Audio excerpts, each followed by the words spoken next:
Alors, petite présentation très rapide de ce clavier Bluetooth pour iPad. Donc là, en l'occurrence, pour l'iPad Pro 11 pouces. Donc, on a un clavier qui ressemble un petit peu à ce que propose Apple avec son Magic Keyboard, à savoir que du coup, on va avoir un clavier avec l'iPad qui a tendance à flotter un petit peu au-dessus du clavier. Bon, voilà, ça donne un sentiment un petit peu de légèreté qui est plutôt esthétique et plutôt design. Donc là en fait l'iPad va venir s'aimanter sur une des faces. Donc là ça tient très bien, hein, il y a pas de problème là. C'est quand même solide là. Vous voyez, j'exerce quand même une bonne pression sur l'iPad, il n'y a pas de souci, il tient très très bien. Donc là-dessus c'est plutôt un bon point. Euh, le clavier il est quand même assez épais on va dire.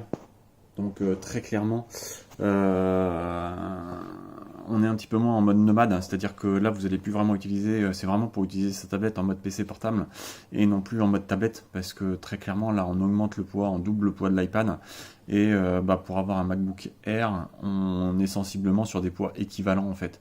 Donc finalement ça alourdit énormément et évidemment quand on voudra utiliser cette tablette en mode tablette, on la détachera de son clavier. Donc là, voilà, ça c'est un point important à savoir parce que bon, voilà, on gagne en encombrement pour le coup avec ce type de clavier cover. Pour le reste, la finition est plutôt correcte. Donc ça déjà c'est plutôt bien. On a un clavier qui est légèrement renfoncé, donc pour éviter que les touches de l'écran viennent, les touches pardon, du clavier viennent toucher l'écran une fois la position refermée. Donc ça c'est plutôt bien vu. On a également ici des petits coussinets pareil pour maintenir, enfin pour protéger l'écran. Un des points que j'ai moins aimé, on va dire, c'est ce petit bouton là de mise sous tension. Là pour le coup qui fait vraiment assez cheap. Je sais pas combien de temps il va durer et combien de temps on va pouvoir faire des on-off. Donc ça c'est pas ouf ouf. Par contre, ce que j'apprécie, c'est la connectique USB-C pour la recharger. Donc ça, c'est plutôt bien. On n'est pas sur un format propriétaire ou sur une recharge, enfin voilà, sur un format propriétaire pour le coup. Donc ça augmente évidemment un petit peu l'épaisseur du clavier. Certainement que c'est en partie la cause. Quoique, bon, je pense qu'on aurait pu juste avoir une partie un tout petit peu plus large ici et moins large en bas. Mais bref, c'est quand même plutôt appréciable. Et l'avantage aussi sur ce clavier là, c'est qu'on a un petit trackpad. Donc ça c'est plutôt hyper intéressant. Ensuite à l'utilisation du clavier, donc le clavier déjà est très bien puisqu'il est rétroéclairé. En termes de touches, en fait les touches sont évidemment plus petites que sur un clavier normal, donc il faut s'y habituer. Sur les gens qui sont très habitués à taper au clavier, la frappe est un petit peu demande une certaine adaptation.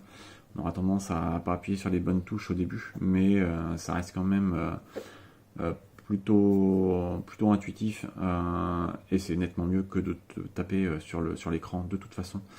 Donc là-dessus c'est un bon point.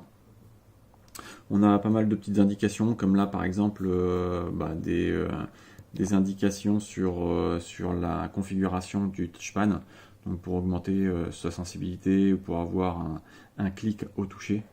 Donc ça c'est plutôt bien, et avec la notice également on a pas mal de petits d'indications sur les raccourcis et sur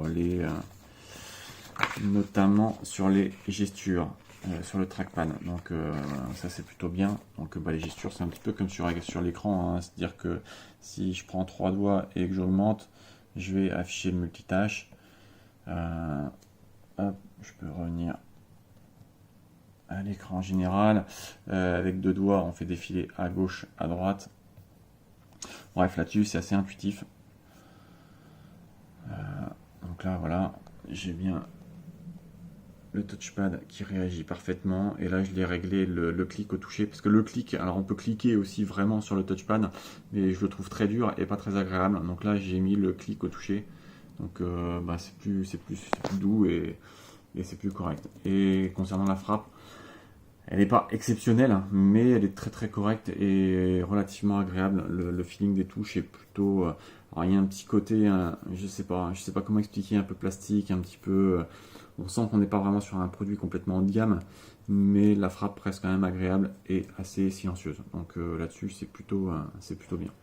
Et bien sûr, donc on dispose de plein de raccourcis. Donc si on veut lancer le champ de recherche, par exemple, si on veut faire une capture d'écran, voilà. Donc on a plein de raccourcis. Donc ça, c'est plutôt pas mal. Par contre, il faudra s'y habituer, bien évidemment, quand on ne les connaît pas. Donc voilà, un petit clavier donc plutôt sympa, plutôt efficace, beaucoup moins cher évidemment que le clavier officiel Apple.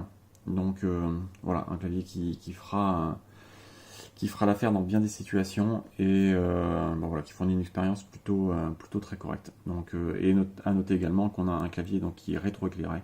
Donc ça c'est plutôt chouette aussi. Donc voilà, je pense avoir fait à peu près le tour. J'espère que ce petit commentaire vous aidera et vous sera utile. N'hésitez pas à le communiquer. Merci à vous.